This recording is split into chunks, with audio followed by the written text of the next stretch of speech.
الحمد لله رب العالمين والصلاة والسلام على سيد المرسلين وعلى آله وأصحابه أجمعين أما بعد فأعوذ بالله من الشيطان الرجيم بسم الله الرحمن الرحيم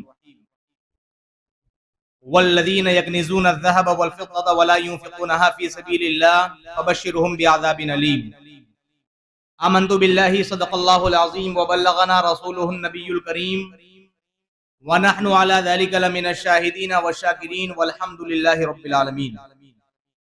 آئیے ہم اور آپ سب سے پہلے اپنی اور ساری کائنات کے مرکز عقیدت حضور تاجدار مدینہ راحت قلب و سینہ جناب احمد مجتبی محمد مصطفیٰ صلی اللہ علیہ وسلم کی بارگاہ بے کس پناہ میں جھوم جھوم کر عقیدت اور محبت کے ساتھ درود پاک کا نذرانہ پیش کریں، پڑھیں بآواز بلند اللہم صلی علی سیدنا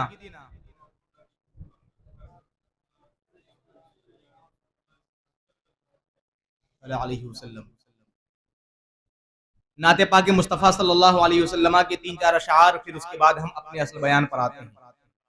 اور آج کا جو ہمارا موضوع رہے گا وہ زکوٰۃ کے حوالے سے ہے کہ جو اسلام میں بڑا اہم رکن ہے اور بڑی اہم عبادت۔ کرام ابن الکریم مبارک وسلم صلاۃ و سلام علیک یا رسول اللہ صلی اللہ تعالی علیہ وسلم۔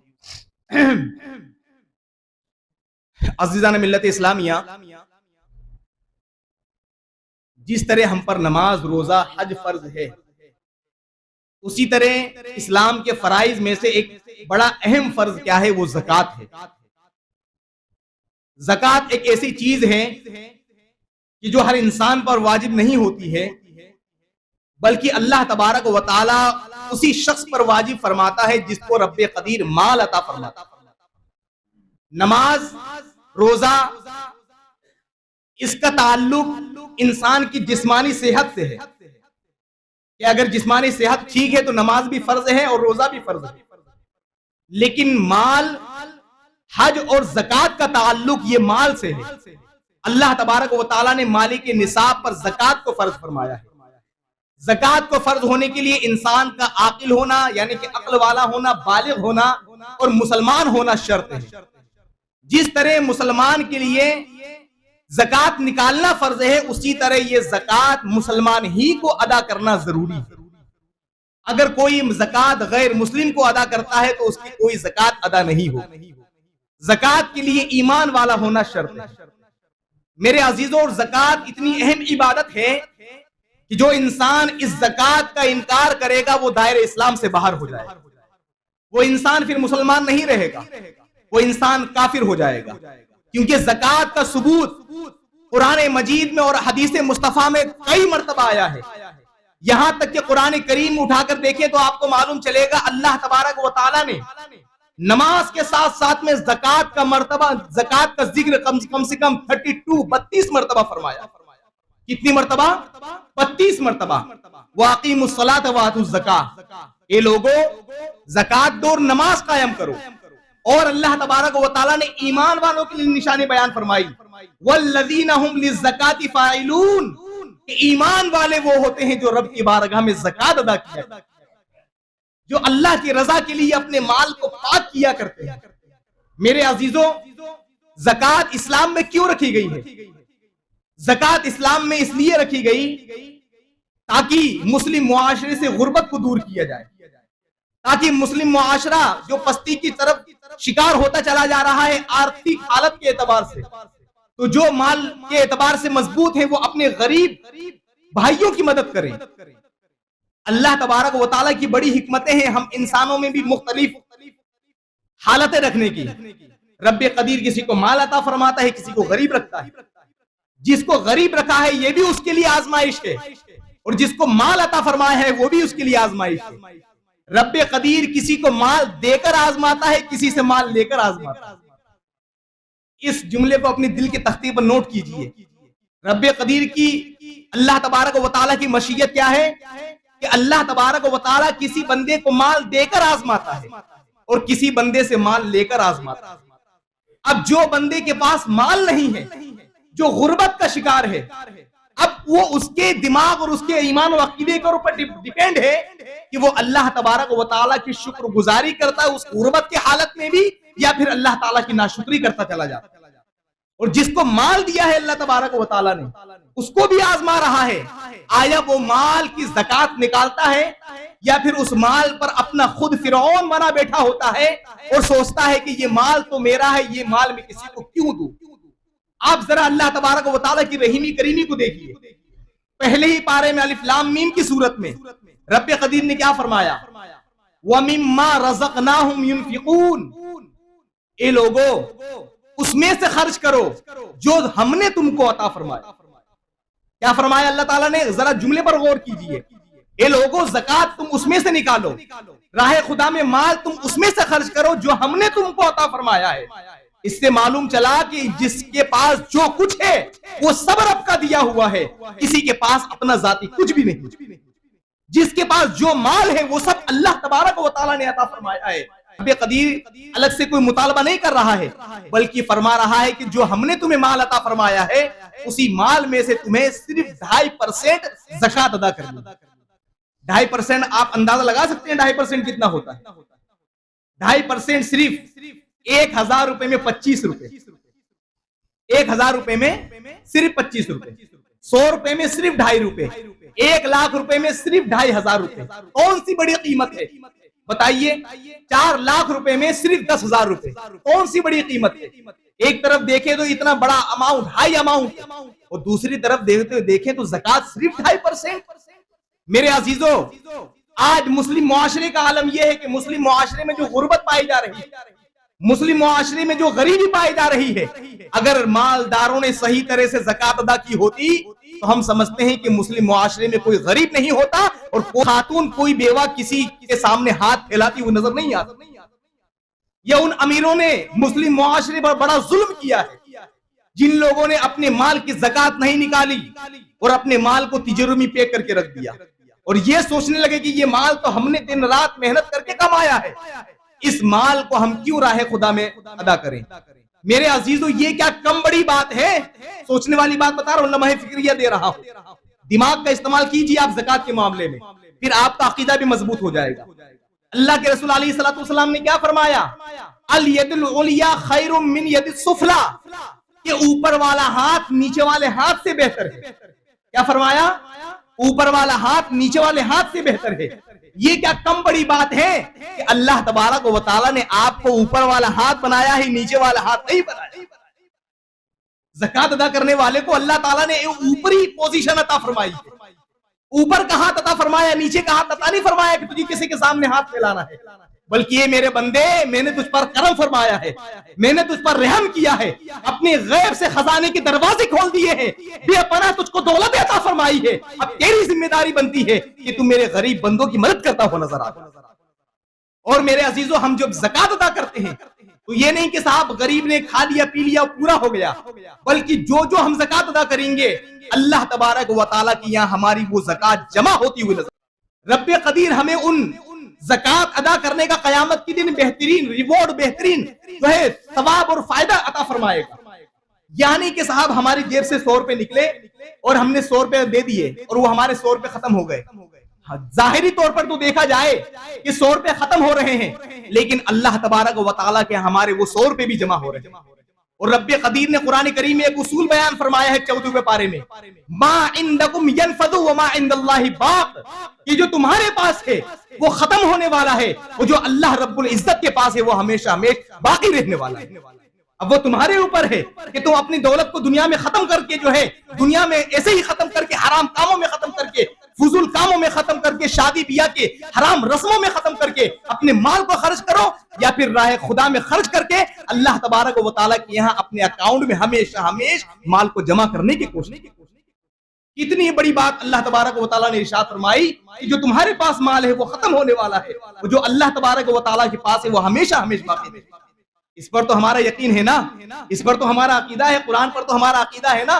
تو اس بات کا انکار کرے پھر وہ اپنے ایمان کے بارے میں غور و فکر کرے. میرے عزیزوں، اللہ تبارک و تعالیٰ نے قرآن کریم میں ان لوگوں کا بھی ذکر فرمایا ہے، کیونکہ میرا رب جانتا ہے کہ روزے کا کوئی بہت سے لوگ انکار نہیں کریں گے، کیونکہ روزہ کیا ہے، کسی کو رکھنا ہے کسی کو نہیں رکھنا ہے، نماز کسی کو پڑھنی کسی کو نہیں پڑھنی. جتنا انسان کو مال سے محبت ہوتی ہے اتنا انسان کو روزے سے محبت نہیں ہوتی. ایک فطری چیز ہے، ایک نیچرلی چیز ہے، فطری چیز ہے انسان کی، کہ جتنا انسان کو نماز سے محبت نہیں، روزے سے محبت نہیں، نیکیوں سے محبت نہیں، اتنا انسان کو مال سے محبت نہیں، کیونکہ یہ مال انسان کے لیے آزمائش ہے۔ اس مال نے نہ جانے کتنے لوگوں کو جہنم کے دہانے پر، جہنم کے جو ہے گھڑے پر لا کے کھڑا کر دیا ہے۔ یہ مال ہے جو انسان کو جنت میں بھی لے جائے گا، اور یہی مال ہے جو انسان کو جہنم میں لے جائے گا۔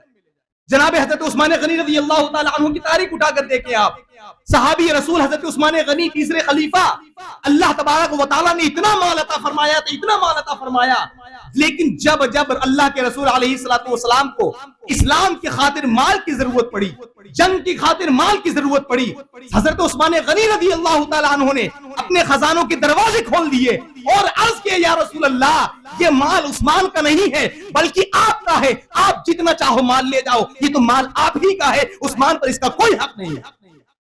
جب یہ ایک ایمانی جذبہ تھا، جب یہ ایک محبت رسول کا ایک ثبوت پیش کیا، تو پھر اللہ کے رسول علیہ السلام نے جناب عثمان غنی رضی اللہ تعالی عنہ کو فرمایا، اے عثمان، تم نے تو اپنے مال کے ذریعے اللہ تعالی کی جنت کو خرید لیا، تم نے اپنے مال کے ذریعے اللہ پاک کی جنت کو خرید لیا۔ میرے عزیزو، تو یہ مال انسان کو جنت میں بھی لے جائے گا، اور یہی مال انسان کو جہنم میں لے جائے گا۔ اب آئیے ایک آیت کریمہ پیش کروں گا، اسی پر اپنے بیان کو مکمل کرنا چاہوں گا۔ ایک آیت کریمہ جو زکوٰۃ نہ ادا کرنے والوں کے لیے درس عبرت ہے اور سوچنے سمجھنے کا ایک نظریہ پیش کر رہی ہے، دلوں کو جھجوڑنے والی ہے، ضمیر کو جھجوڑنے والی ہے، اور جو لوگ اپنے مال پر قارون بنے بیٹھے ہیں، اپنے مال پر فرعون بنے بیٹھے ہیں، ان لوگوں کو درس دے رہی ہے کہ یہ مال تمہارے لیے قیامت کے دن وبال جان بن جائے گا۔ آئیے اٹھائیے 10واں پارہ، رب قدیر ارشاد فرماتا ہے، والذین یکنزون الذھب والفضة ولا ينفقونها فی سبیل اللہ فبشرهم بعذاب علیم، کہ جو لوگ اپنے مال کو جمع کرتے ہیں، سونا چاندی کا ذکر آیا قرآن کریم میں، جو لوگ سونے چاندی کو جمع کرتے ہیں، والذین یکنزون الذھب والفضة ولا ينفقونها فی سبیل اللہ، اور راہ خدا میں خرچ نہیں کرتے ہیں، اللہ تبارک و تعالی فرماتا ہے، فبشرهم بعذاب علیم، اے رسول گرامی وقار، تم انہیں دردناک عذاب کی خوشخبری سنا۔ جو لوگ سونے چاندی کو جمع کرتے ہیں راہ خدا میں، اس کی زکوٰۃ نہیں نکالتے ہیں، اللہ کے رسول علیہ السلام سے اللہ پاک نے فرمایا، اے محبوب، آپ کہہ دو ان لوگوں سے کہ ان کے لیے اللہ تعالیٰ نے دردناک عذاب تیار کر کے رکھا ہو۔ وہ دردناک عذاب کیسا ہے؟ رب قدیر نے وہ بھی کرم فرمایا کہ اس کا بھی اظہار فرما دیا، ورنہ ہم سوچ میں پڑے رہے تھے دردناک عذاب کیسا ہے، دردناک عذاب کیسا ہے۔ آئیے اٹھائیے اور آگے اللہ تبارک و تعالی ارشاد فرماتا ہے، اس دن ان کو جہنم کی آگ میں تپایا جائے گا۔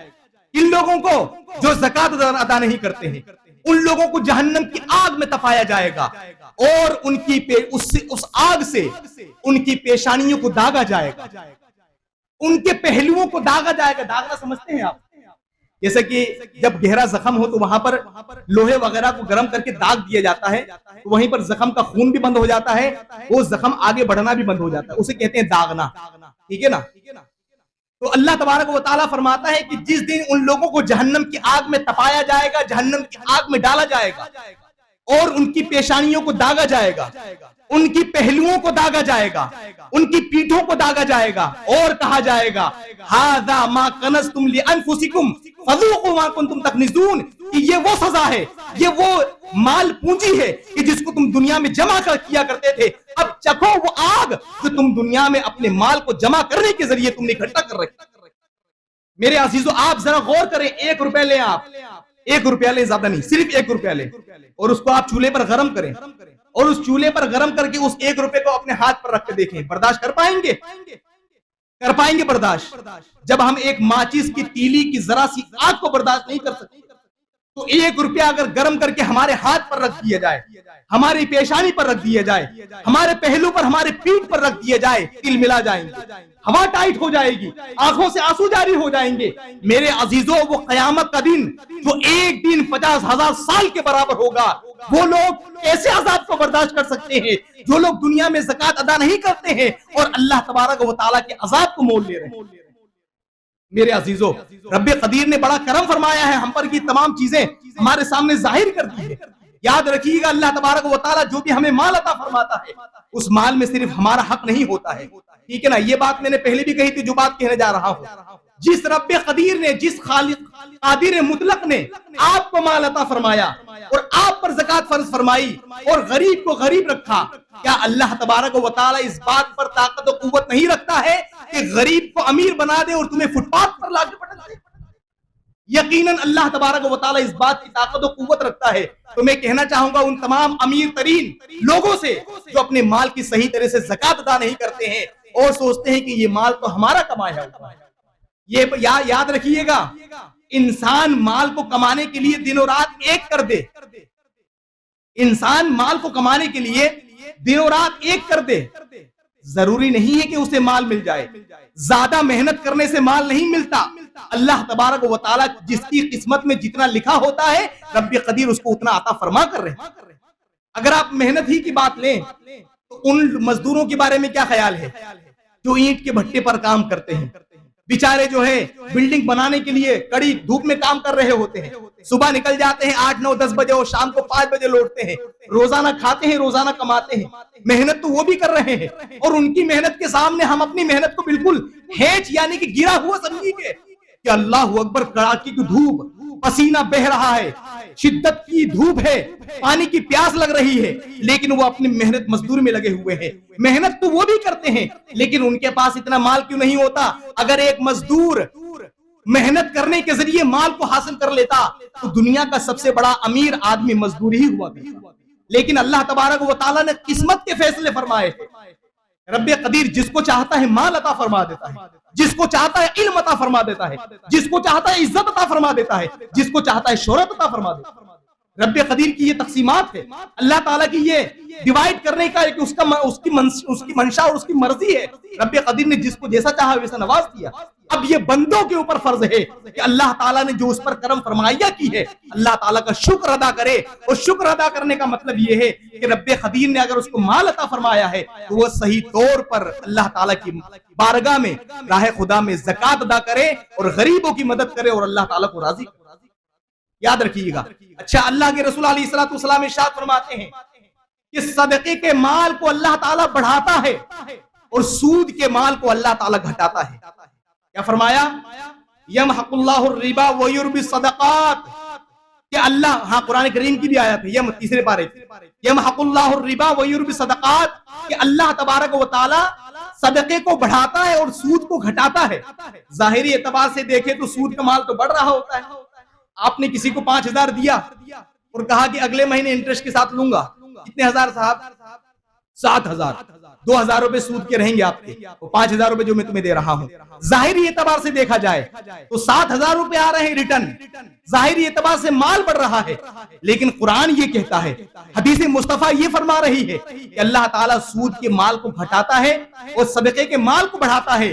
اور ہم نے یہ دیکھا ہے کہ جو انسان ہر سال صحیح طرح سے زکات نکالتا ہے، اللہ تبارک و تعالیٰ نے جس طرح زکات نکالنے کا حکم دیا ہے، اندازے کی فائرنگ لگا کے نہیں بلکہ پورا کیلکولیشن لگا کے کہ ہاں مجھ پر اتنے سال یہ زکات واجب ہوئی ہے، جب وہ پوری زکات نکالتا ہے، الحمدللہ جو مسلمان اس بات سے بالکل ایگری ہوں گے کہ جو ہر سال شریعت کے مطابق زکات نکالتے ہیں، آنے والے سال اللہ تبارک و تعالیٰ ان کی زکات کو بڑھا دیا کرتا ہے۔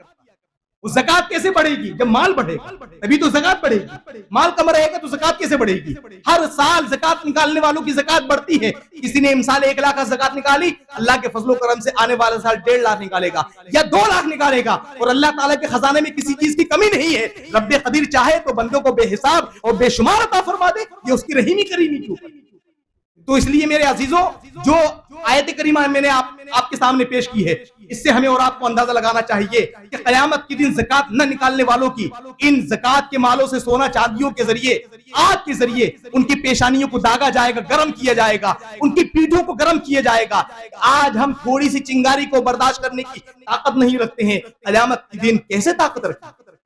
قیامت کے دن کون ہے جو ہم میں سے اللہ تعالیٰ کے عذاب کو برداشت کر سکے؟ بھائی میں تو اپنی کہتا ہوں، میں تو اللہ تعالیٰ کی ایک چٹکی بھر کو عذاب کو برداشت کرنے کی طاقت نہیں رکھتا، اس لیے میں ہمیشہ اللہ تعالیٰ کی بارگاہ میں جہنم سے پناہ مانگتا ہوں، اللہ تعالیٰ کے عذاب سے پناہ مانگتا ہوں۔ اور جس کو شوق ہو، جو ہمت رکھتا ہو کہ صاحب کیا ہوگا دیکھا جائے گا، جو ہوگا دیکھا جائے گا، ہم تو اللہ تعالیٰ کے عذاب کو برداشت کر بیٹھیں گے، وہ اپنے مال پر فرعون بنے بیٹھے رہیں، قارون بنے بیٹھے رہیں۔ اچھا، ان دونوں کا نام کیوں لے رہا ہوں؟ آپ سوچ میں پڑ گئے ہوں گے، حضرت بار بار فرعون اور قارون کا نام لے رہے ہیں، اس کی بھی وجہ بتا دوں۔